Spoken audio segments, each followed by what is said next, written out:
Hello guys, ఇవాళ నేను జొన్న రొట్టె చేయబోతున్నా. ఫస్ట్ అయితే ఇట్లా అనుకోవాలి. తర్వాత మంచిగా సర్కిల్ రావాలి. ఇట్లా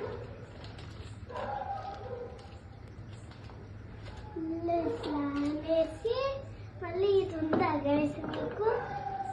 దాని తర్వాత ఎంత పెద్దగా ఉన్నా పర్లే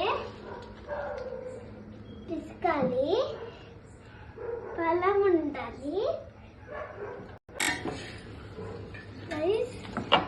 ఎందుకు వీడియో పాజ్ అయిందంటే అదేంటి మంచిగా రాలేదు సైడ్. ఇట్లా చేస్తాను. ఇప్పుడు ఇట్లా చేయాలి. మంచిగా మీరు కూడా చేసుకోవచ్చు మీకు ఇది ఉంటే.